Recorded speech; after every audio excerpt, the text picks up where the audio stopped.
Good evening, good morning, and good afternoon from wherever place you are.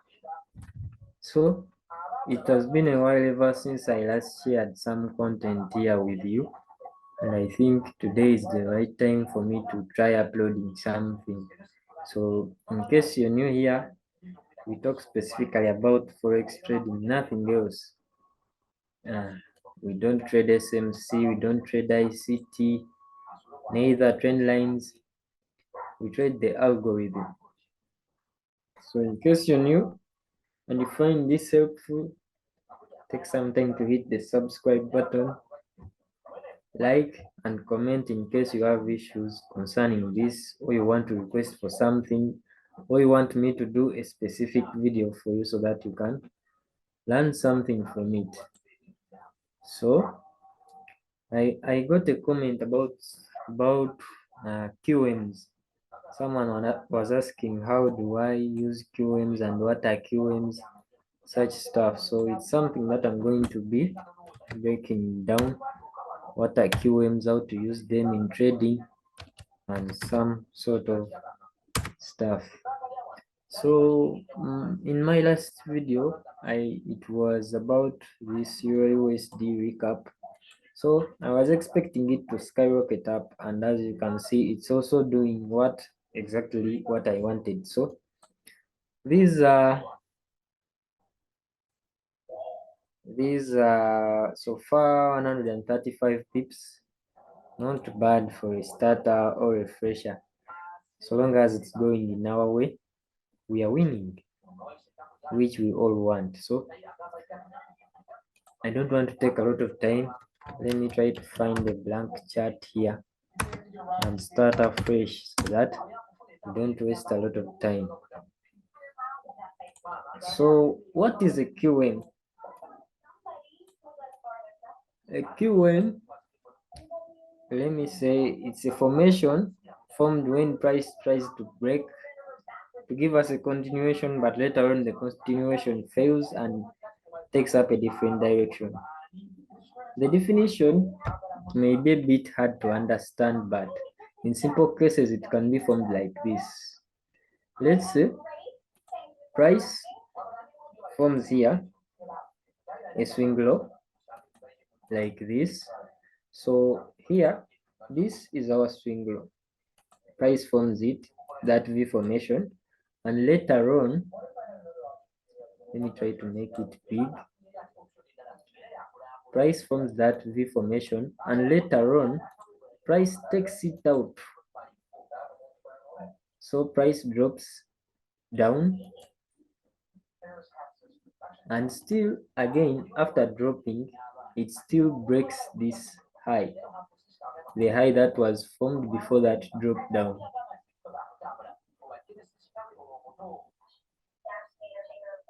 This high.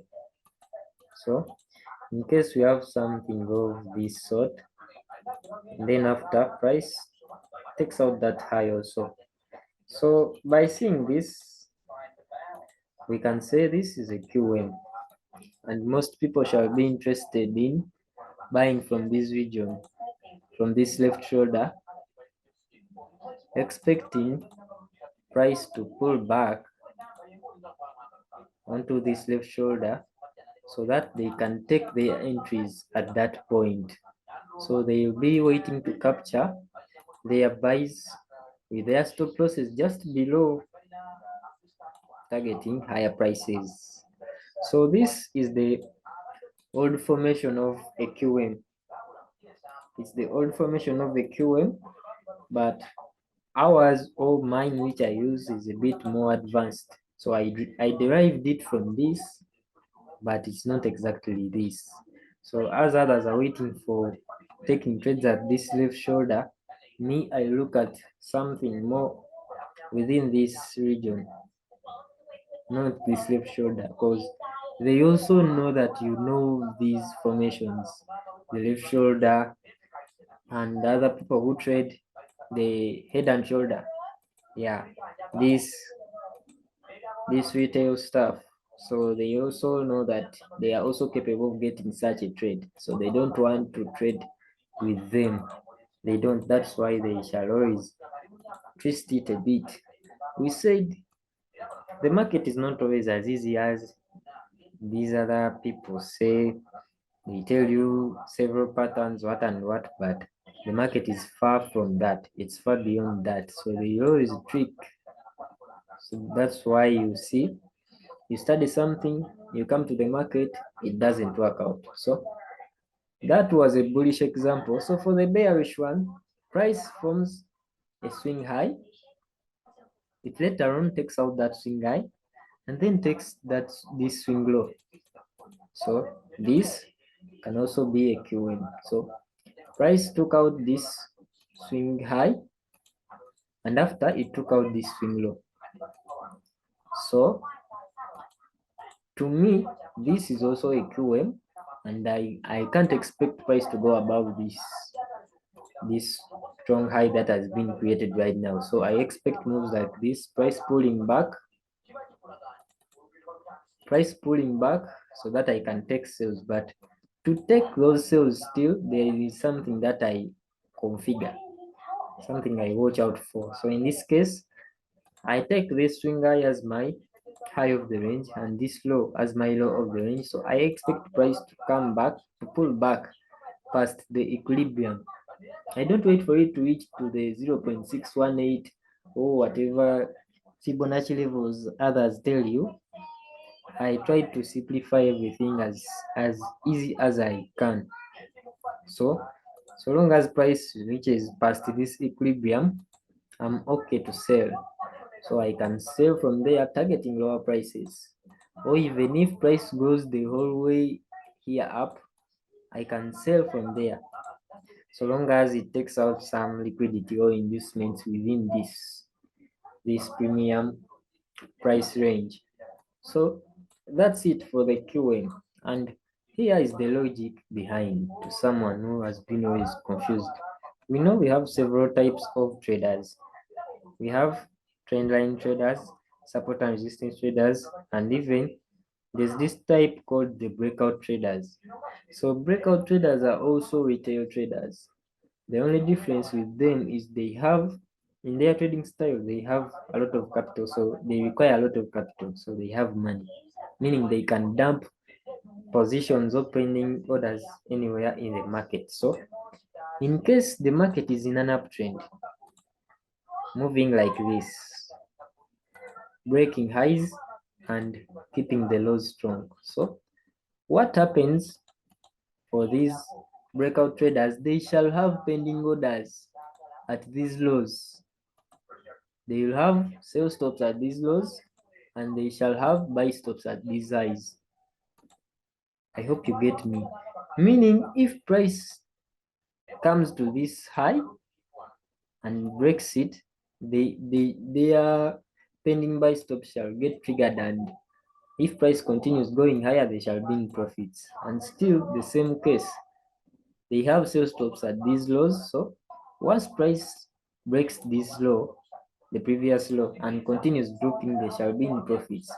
So in case it does this, takes out that high and continues higher, they shall be in profits. So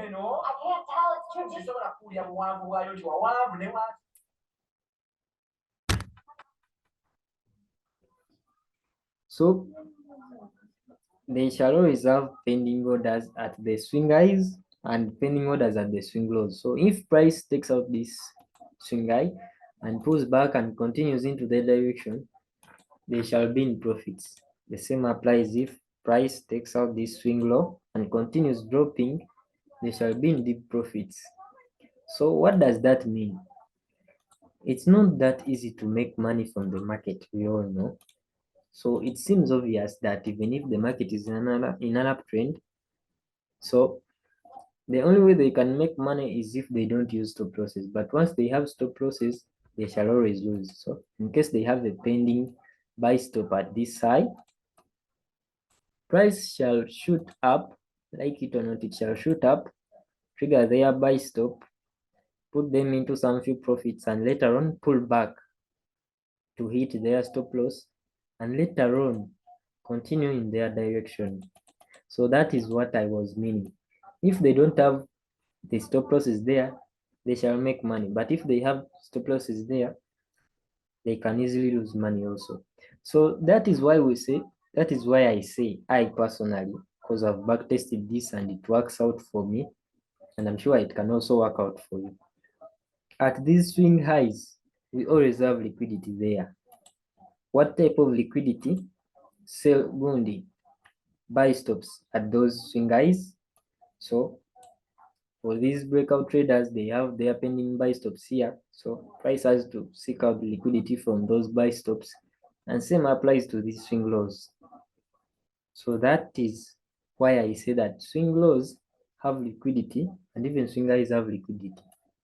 In case someone has their pending sell stop at this swing low,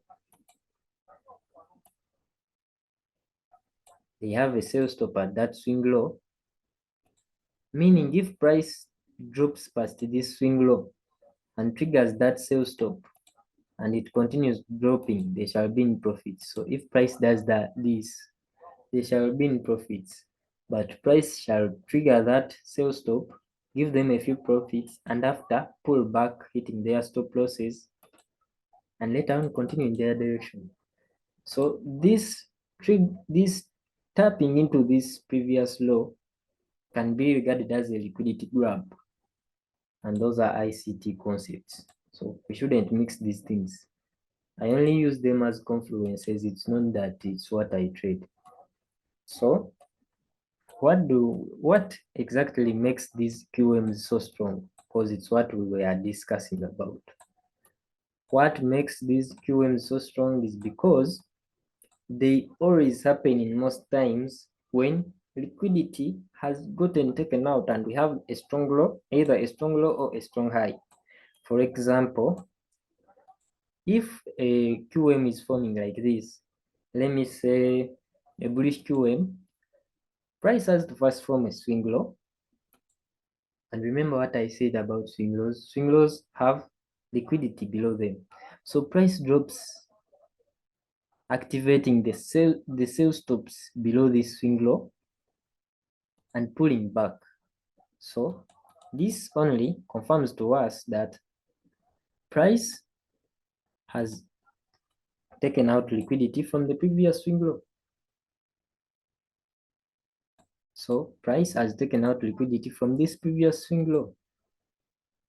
It has grabbed liquidity from there, or it has taken out stop losses from this previous swing low, and still this swing high has liquidity on it. So price also breaks past this swing high. So it has also taken liquidity from that swing high. So this confirms to us that this is a strong low. This slowed down. Why is it a strong low? It took out liquidity from this previous low and then broke structure to the upside. So it did something like this. Took out liquidity from the previous swing low and broke structure to the upside.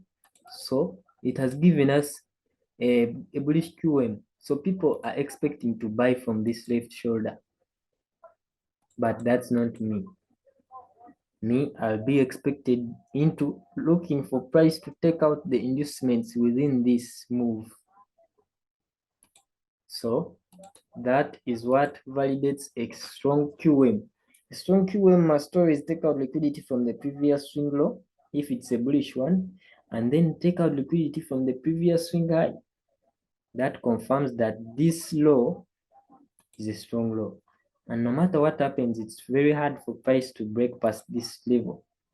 So I can easily look for my buys, but expecting price not to go past this swing low because it's a strong low. It took out liquidity and broke structure to the upside. So the same applies. It applies even to the bearish QM. So the bearish QM has to always take out liquidity from the previous swing high and then break structure to the downside. So in simple terms, it has taken out liquidity from this previous swing high and then taken out liquidity from this previous swing low. As simple as that. So we may expect price to pull back past the equilibrium and later sell again. So these are the confirmations that I usually look out for when I'm taking my trades. So it may not always be so clear as I've drawn it. So price can do like this. Price can pull back, first give us a short-term swing high or generate some liquidity, showing us that the point of interest above this is so strong because it has liquidity below it. And then after taking out that liquidity and tapping into that point of interest and later on dropping. So you shall have such a setup, a free fall. And the setups we get from such confluences usually skyrocket. So you find yourself that you won't hold the trade for so long. It shall always go so fast into your direction. And the same applies to this. It can later on drop, generate some liquidity above the point of interest that we are looking out for. Remember, I said for the points of interest, they should not always be order blocks, so supply zones or demand zones or what. They can even be candle wicks or imbalance field price actions. So that's it. It can also be an imbalanced field price level. What do I mean by an imbalanced field price level? It's a level that an imbalance gets filled up from. Those who have been following up with the previous videos already know about that. So we can do this. This is a strong point of interest because it has liquidity above it. So it's very safe to buy from this because it has liquidity above it. And in most cases, you shall find always an imbalance within here. Same applies to this. It's a strong point of interest, this one, because it has liquidity below it. And in most cases, still, you shall find an imbalance within this. So I hope this makes sense to some of you that have been so confused about QMs. You may watch this and watch it again. I think I've explained literally everything. So first of all, we have this strong low. We know price can't go past this strong low because this is a strong low. It took out liquidity from the previous low and took out liquidity from the previous swing high. The same applies to this. It's hard for price to go past this because this is a strong high. It took out liquidity from the previous swing high and took out liquidity from the previous swing low. In simple terms, it took out liquidity and broke structure to the opposite direction. Same applies to this. Took out liquidity and broke structure to the opposite direction. So that is it. Nothing new about QMs, no any confusion. So others who trade other YouTube-based stuff concerning QMs, they can mark it out like this. They use these arrows in most cases, and they mark it out like this. It's all the same, though mine, I just don't want to be common. That's it, because anything obvious and so common in the market shall always get violated. That's it. If this is a market being run by wise individuals, why do they have to use the same thing that is so common and so easily to get accessed? There's no reason, even if we use just logic.